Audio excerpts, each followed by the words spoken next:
we have a very exciting game coming up Sunday afternoon. It'll be a real big challenge for us. Georgia has another very good team, just as they always have, very well coached, great athletes, great players.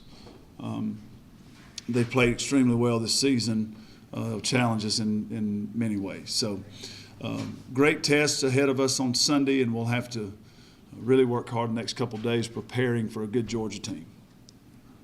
Is Asia Bishop built on what she did in the last game? She's built on the performance by us just trying to discuss what the opportunity is. And we won't really know, Jen, until the game Sunday. But and we'll start finding out more today and tomorrow when we really laser in on Georgia. But she's been fine this week, and we haven't. We've tried to give a little time off and catch our breath here, so it hasn't been a real intense week up to this point. So we'll really start finding out more about that today and tomorrow, and then you'll all be able to see on Sunday. We had a good meeting today, though. When a player has a game like that, I mean, what steps do you take to try to nurture that and really try to develop it? Talking with them personally. Well, the thing with Asia is that she and I have been in discussions virtually since she arrived on campus, and so she and I spent a lot of time together.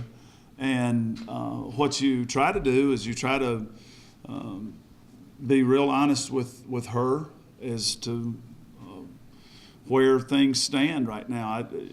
What we saw on Sunday, in my mind, is available to her each practice and available to her each game. The thing about Asia is that sometimes players have limitations, whether that be a mental limitation or a physical limitation or emotional limitation where they just can't deal with certain situations.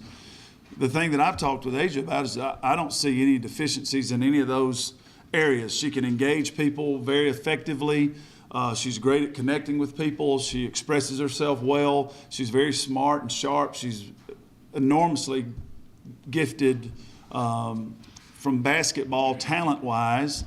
So the thing that with Asia is just a decision she needs to make whether she wants to really, really be a good player, and she hasn't made that decision enough up to this point during her sophomore year. But that you saw on Sunday, I was really happy to see, but I just would like to see it on a consistent basis, and then when that happens, then she becomes dependable, and those are things that are important to us.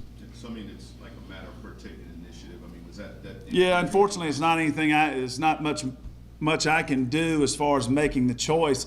I can continue to put that forward to her, but ultimately you have to make a choice. Jennifer O'Neal made a choice that she was going to be a different person. All that stuff, in my mind, that you see on the basketball court is just a reflection of what kind of person you are and what you want to be and what kind of decisions you make. So, the thing I admire so much about Jennifer O'Neal is that she just finally one day said, listen, I'm going to change and I'm going to be a different person, and it's showing up in basketball. And that's sort of where Asia is. Asia's a wonderful young woman who's made a lot of strides while she's been here, but I still don't know, and we won't know. We'll know when she's made that choice. I'm not sure she's made it yet. How much more do you need from your bench that you're not getting right now compared to maybe last season and the season before that? I think our bench has been pretty good this year. What we need, what I really think you need from our bench this season is dependability. That they're going to bring defensive energy. That's what I want to see. When the bench goes in, I want us to get a little bit sharper defensively because you're bringing out a fatigued player and you're replacing her with a fresh player. And I'd like for our defensive energy to maybe bump up just a little bit. So I need consistent effort from them off defensively energy, and then anything that we get scoring. I think that we have talented enough players that from time to time can come off the bench and score some buckets, but it's really defense and rebounding and hustle where we keep the pace of the game at a high level would be the most important thing we need from the bench.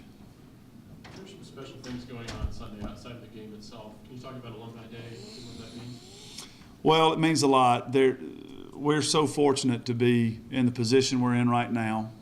We're so fortunate to be experiencing success right now, and a lot of that foundation, all of that foundation was laid by the players who've come before us. So I love it that they can come back. I love it that there's a team that if they choose to show up and play really, really tough, our team will make the alumni proud and really proud of where they played and what their program's doing right now. So I love it. Glad to see everybody come back. I hope they'll have an enjoyable day. And then it's an important day for us just to try to reach out to young kids and in particularly young girls who dream about playing at a place like Kentucky and being in an atmosphere like it'll be in Memorial Coliseum on Sunday afternoon. So it's a fantastic day, and we're really proud to be a part of it. What's the biggest worry about Georgia? Well, their players are just so good, and they have veteran players. They have some real strong seniors that are leading them that are battle-tested and really tough, and so they can put stress on you offensively and defensively. There's not any weaknesses that I see in their team. It'll be a talented team that'll be well coached by one of the great coaches of all time in our game, and we'll have to play well to win. But it's a good opportunity for our team to get a very, very important victory over a really good team.